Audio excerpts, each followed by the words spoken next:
మీడియాతో మాట్లాడడం జరిగింది. ఈ JNTH ఏదైతే ఎవాల్యుయేషన్ సిస్టమ్ దీనికి సంబంధించిన సవరణల కమిటీలో రెక్టార్ ఎన్వి రమణారావు చైర్మన్గా ఉంటే audit cell director M Srinivasarao గారు, OSD1 సీతారామరాజు గారు, OSD2 GK విశ్వనాథ్ గారు, కంట్రోలర్ ఆఫ్ ఎగ్జామినేషన్స్ ఆరా కళ్యాణ్ మేడం 5గురితోని ఒక కమిటీని వేయడం జరిగింది. ఈ కమిటీ మన రిప్రజెంటేషన్ను స్వీకరించింది. త్వరలో ఇవన్నీ ఈ డిమాండ్స్ ఏవైతే ఉన్నాయో వీటన్నిటిని సాల్వ్ చేస్తామని చెప్పారు. మేము ఇట్లా చెప్పినాము. ఏదైతే ఈరోజు JNTUకు ఉన్న ఇమేజ్ ఈరోజు నెగిటివ్ ఇమేజ్ వస్తూ ఉన్నది. విద్యార్థులంతా వేలాది మంది విద్యార్థులు ఈరోజు ఫెయిల్ అయ్యి అనేక కారణంగా ఇబ్బంది పడుతూ ఉన్నారు. ఇప్పటి వరకు మీరు VC గారిని మీరు స్పందించకపోవడం చాలా బాధాకరం. మీరు ఇప్పటివరకు ఒక ప్రెస్ మీట్ పెట్టి బహిరంగంగా విద్యార్థులతో చర్చిస్తే విద్యార్థులు మనల్ని నమ్ముతూ ఉండే అని చెప్పి చెప్పడం జరిగింది. అదేవిధంగా ట్రాన్స్పరెన్సీ కొరకు బోర్డ్ ఆఫ్ ఇంటర్మీడియట్ ఎగ్జామ్లో 20 లక్షల మంది విద్యార్థులకు పరీక్షలు నిర్వహిస్తున్నటువంటి బోర్డ్ ఆఫ్ ఇంటర్మీడియట్ ఏదైతే ఉందో జిరాక్స్ కాపీ ఇస్తూ ఉన్నది రీవాల్యుయేషన్ కోసం. అదేవిధంగా ఈరోజు ఏదైతే JNTU హైదరాబాద్ నిర్వహిస్తున్న పరీక్షల గిట్లా ట్రాన్స్పరెన్సీ కొరకు జిరాక్స్ కాపీ ఇవ్వాలని డిమాండ్ చేయడం జరిగింది. జిరాక్స్ కాపీ, ఫోటో కాపీ కానీ, స్కాన్ కాపీ కానీ త్రో మెయిల్ కానీ లేకపోతే త్రో పోస్ట్ కానీ పంపిస్తామని చెప్పారు. ఏదైతే రీవాల్యుయేషన్ అప్లై చేసుకున్న విద్యార్థులు ఎవరైతే ఉన్నారో వాళ్ళు కనుక రీవాల్యుయేషన్లో క్లియర్ అయ్యి ఆల్రెడీ సప్లీ ఫీజు పే చేసి ఉంటే సప్లీ ఫీజును రీఫండబుల్ చేస్తామని ఇట్లా హామీ ఇచ్చారు. మరి ఈ విధంగా ABVP చేసింది. ఏదైతే ఇప్పుడు వాళ్ళు ఏమన్నారంటే కమిటీ ఒకటి అన్ని యూనివర్సిటీలకు సంబంధించిన ఎగ్జామ్ బ్రాంచ్లతో డిస్కస్ చేసి బోర్డ్ ఆఫ్ ఇంటర్మీడియట్తో కూడా డిస్కస్ చేసి ఈ విధంగా ఏవైతే ఈ మన డిమాండ్స్ ఏవైతే ఉన్నాయో వీటిని సాల్వ్ చేసే విధంగా చూసామని చెప్పారు. ఒకసారి ఈ డిమాండ్స్ ABVP ఏవేవైతే డిమాండ్స్ పెట్టిందో ఒకసారి మీకు చదివి వినిపిస్తా. ఎవాల్యుయేషన్ అనేది ఖచ్చితంగా అనుభవజ్ఞులైన అర్హులైన అధ్యాపకులతో జరగాలి. ఆ అర్హులైన అధ్యాపకులు ఎవరైతే ఉన్నారో 5 సంవత్సరాలుగా బోధన అనుభవం ఉండాలి. అతనికి 3 సంవత్సరాలు ఏదైతే తను పేపర్ దిద్దాలనుకుందో ఆ పేపర్ను కంపల్సరీ 3 సంవత్సరాలు దిద్దాలని చెప్పి డిమాండ్ చేయడం జరిగింది. అదేవిధంగా ఇంకొక డిమాండ్ ఏంటంటే ఏదైతే ఒక బండిల్ ప్రతి ఎవాల్యుయేటర్ గిట్ట 2.5 బండిళ్ళు దిద్దాల్సి వస్తుంది. మొత్తం 8 గంటల సమయంలో 2.5 బండిల్ అంటే 100 పేపర్లు దిద్దాల్సి వస్తుంది. 2.5 బండిల కారణంగా లెక్చరర్లు తొందరపడి దిద్ది విద్యార్థులకు మార్కులు ఇష్టం వచ్చినట్టు వేస్తుంటారని చెప్పి మనం అడిగినప్పుడు అయితే ఇప్పటి నుంచి కేవలం 2 బండిళ్ళు పెడతాము.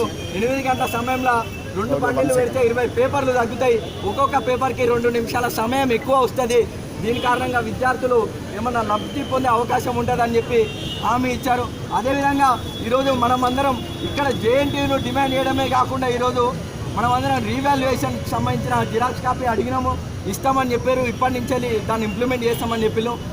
మన కాలేజీలో ఎవరైతే ప్రిన్సిపాల్స్ డైరెక్టర్స్ ఎవరైతే ఉన్నారో వీళ్ళందరినీ ఇట్లా మనం డిమాండ్ చేయాల్సిన అవసరం ఉంది. JNTU ఏదైతే ఉందో రాటిఫికేషన్ సమయంలోనే ఎవరైతే అర్హులైన అధ్యాపకులు ఈ పేపర్కు ఈ ప్రాబిలిటీ అండ్ స్టాటిస్టిక్స్ అనే సబ్జెక్టుకు వీళ్ళు దిద్దాలి, మీ కాలేజీ నుంచి రావాలని యూనివర్సిటీ ఒక లిస్ట్ చేస్తుంది. కానీ మన కళాశాలకు సంబంధించిన ప్రిన్సిపాల్లు ఆ డిమాండ్ను పట్టించుకోకుండా వాళ్ళని కాకుండా మొన్న MTech అయిపోయిన విద్యార్థులను పంపిస్తూ ఉన్నారు. మనం అందరం ఫ్రాంక్ ఒకసారి డిస్కస్ చేద్దాం. ఈరోజు మన కాలేజీలో ఫ్యాకల్టీ కొత్తగా జాయిన్ అవుతుందంటే వాళ్ళకి ఏ ఉద్యోగ అవకాశం లేక ఈరోజు MTech ఫ్యాకల్టీ జాయిన్ అవుతూ ఉన్నారు. అటువంటి అతను వచ్చి ఇక్కడ అటువంటి అతన్ని కళాశాల అతను పంపిస్తే అతను పేపర్ ఎవాల్యుయేషన్ చేసిన కారణంగా మనం మార్కులు పొందలేం. కాబట్టి దీంట్లో JNTU కంపల్సరీ ఈ రూల్స్ను పక్కాగా ఇంప్లిమెంట్ చేయాలి. ఎవరైతే కాలేజ్ వాళ్ళు పంపరు వాళ్ళ మీద యాక్షన్ తీసుకోండి అని చెప్పి ఇట్లా మనం డిమాండ్ చేయడం జరిగింది. వాళ్ళు ఆ విషయం ఇట్లా హామీ ఇచ్చారు. ఏదైతే ఎవాల్యుయేషన్ ఏదైతే ఉందో అందరూ కూడా ఎవాల్యుయేషన్ అయితే అప్లై చేసుకోండి. ఎవాల్యుయేషన్లో క్లియర్ అయిన వాళ్ళకు సప్లీ ఫీజు పే చేసి ఉంటే ఫీజు రీఫండబుల్ ఉంటుంది. అదేవిధంగా చాలామంది విద్యార్థులకు జీరోలు వస్తున్నాయనే ఒకటి ఉంది. అయితే ప్రతి బండిల్లో మొదట 3 స్టెప్స్ ఆఫ్ ఎవాల్యుయేషన్ చేయాలి.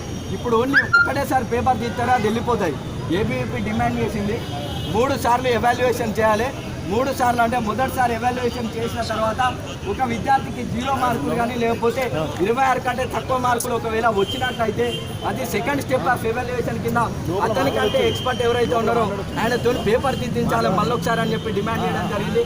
ఒకవేళ అప్పటికి అయితే రిజల్ట్స్ రిలీజ్ చేసే ముందు వాళ్ళ దగ్గరికి బండిల్స్ వస్తాయి. ఏ బండిల్లో అయితే ఎక్కువ 0 మార్కులు అదేవిధంగా ఎక్కువ మందికి 26 కంటే తక్కువ మార్కులు ఉన్న బండిలు ఏవైతే ఉన్నాయో వాటిలో కూడా ఒకసారి థర్డ్ స్టెప్ ఆఫ్ ఎవాల్యుయేషన్ కింద అంతకంటే ఎవరైతే హెచ్ఓడి ప్రొఫెసర్ స్థాయి క్యాండిడేట్స్తోని రీవాల్యుయేషన్ చేపించాలని చెప్పి ఏబీవీపీ డిమాండ్ చేసింది. ఏవైతే ఏబీవీపీ డిమాండ్ చేసిన డిమాండ్స్ ఏవైతే ఉన్నాయో, ఒకటి అర్హులైన అధ్యాపకులు ఎవరైతే ఉన్నారో ఇది, అదేవిధంగా ఫోటో కాపీ ఇస్తామని చెప్పిళ్ళు. ఈ సంవత్సరం నుంచి ఇప్పుడు ఈ కమిటీ రిపోర్ట్ వచ్చిన తర్వాత నుంచి ఫోటో కాపీ ఇచ్చే అంశాన్ని ఇంప్లిమెంట్ చేస్తామని చెప్పిళ్ళు. అదేవిధంగా ఈరోజు ఎవరైతే ఈ సప్లీ ఫీజు రీఫండబుల్ అనేది లేదు, ఇప్పటి నుంచి చేస్తూ ఉన్నారు. 3 స్టెప్స్ ఆఫ్ ఎవాల్యుయేషన్ అనేది ప్రాసెస్ లేదు, ఇప్పటి నుంచి 3 స్టెప్స్ ఆఫ్ ఎవాల్యుయేషన్ ప్రాసెస్ని ఫాలో చేస్తామని చెప్పారు. ఏబీవీపీ ఈ విధంగా డిమాండ్ చేసింది. ఒకవేళ ఇప్పుడు హామీ ఇచ్చి వీసీ గారు చేయకపోయినా మీరందరూ మిగతా ఇంజనీరింగ్ కళాశాలలో చదువుకోవచ్చు కదా, కానీ మేము ఇక్కడ జేఎన్టీలో ఉంటాం. వివిధ రకాల విద్యార్థి సమస్యలు మేము స్పందించినాం. గతంలో పరీక్ష ఫీజులు పెంచినప్పుడు ఏబీవీపీ ఉద్యమించింది, వైస్ ఛాన్సలర్ దిగొచ్చి ఫీజులు తగ్గించిండు. హాస్టళ్లలో సమస్యల గురించి ఏబీవీపీ ఫైట్ చేస్తే 200 మంచాలు వచ్చినాయి.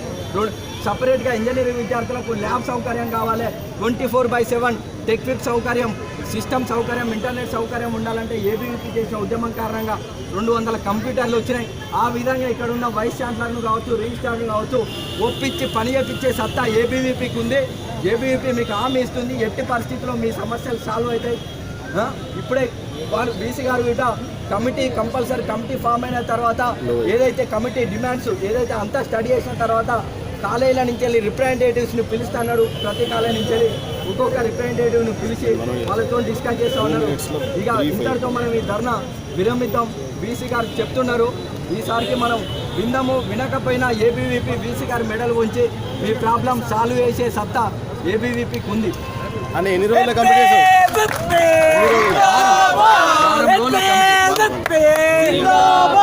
వారం నుండి 10 రోజుల్లో మిగతా యూనివర్సిటీ ఎగ్జామ్ బ్రాంచ్ల